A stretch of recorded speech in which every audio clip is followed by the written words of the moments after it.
কুমিল্লার বন্যা দুর্গত এলাকায় পানি কমতে শুরু করেছে, তবে বানভাসী মানুষের দুর্ভোগ বেড়েই চলেছে।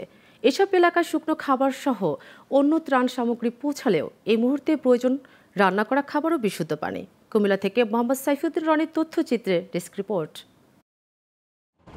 কুমিল্লার বুড়িচং, ব্রাহ্মণপাড়া, লাকসাম, মনোহরগঞ্জ ও দেবিদ্বার উপজেলার পানিবন্দী কয়েক লাখ মানুষের দুর্ভোগ চরম আকার ধারণ করেছে। বিভিন্ন সংগঠনের পক্ষ থেকে লোকজন ট্রাকে করে ত্রাণ সামগ্রী নিয়ে এলেও সঠিক দিক নির্দেশনার অভাবে সেসব ত্রাণ বিতরণ করা সম্ভব হচ্ছে না। ওনাদের একমাত্র সমস্যা হচ্ছে ভোটের সমস্যা এবং সঠিক তথ্যের সমস্যা। তথ্যের ঘাটতির কারণে ওনারা ভিতরে যেতে পারছেন আর কি। আমার অনুরোধ থাকবে যারা প্রাণ দিতে আসবেন যাতে সঠিক জ্ঞান দিয়ে এবং লোকাল গাইডদের মাধ্যমে আমাদের মাধ্যমে যাতে ত্রাণগুলো ভিতরে পৌঁছায় আর কি। কিছুক্ষণ আগে আমাদের একটা টিম ভিতরে খাবার বিতরণ করার জন্য গিয়েছে। তারা যে জিনিসটা উপলব্ধি করতে পারছে সেটা হচ্ছে যে এই মুহূর্তে তাদের জন্য খাবারের পাশাপাশি বিশুদ্ধ পানি এবং স্যালাইন এবং আপনার ওষুধ দরকার। বানভাসীরা জানান, শুরু থেকেই বেশ কিছু শুকনো খাবার পেলেও এখন আর এসব খাবার খাওয়া যাচ্ছে না।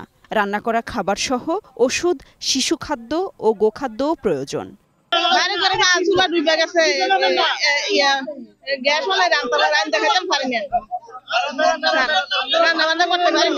আমরা ক্ষতিগ্রস্ত হয়েছি, আপনারা আমাদের পাশে দাঁড়াইবেন।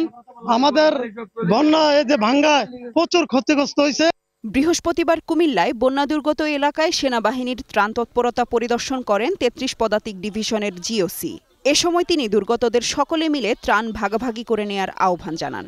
সেনাবাহিনী তার সম্পূর্ণ শক্তি নিয়ে এই দুর্গত এলাকায় মানুষের পাশে এসে দাঁড়িয়েছে এবং আমাদের এই পুরো এলাকাতে শুধু বন্যার জন্য আমাদের প্রায় ১৭টা টিম কাজ করছে। তো আমার একটাই অনুরোধ, আপনারা যারা ত্রাণ পাচ্ছেন আপনারা যারা ত্রাণ পায় নাই তাদের সাথে আপনাদের ত্রাণটা শেয়ার করুন, আমাদের এই দুর্যোগ থেকে আমরা যেন বেঁচে থাকতে পারি। এর আগে গত ২২ আগস্ট রাতে কুমিল্লার বুড়িচং উপজেলার বুড়বুড়িয়া গ্রামে গোমতীর প্রতিরক্ষা বাঁধ ভেঙে যায়। এতে প্লাবিত হয় বিস্তীর্ণ এলাকা। এছাড়া ব্রাহ্মণপাড়ায় শালদা নদী ও গুঙ্গুর নদীর পাড় ভেঙে যাওয়ায় কুমিল্লার বানভাসী মানুষের দুর্ভোগ চরম আকার ধারণ করে। Global television, news desk.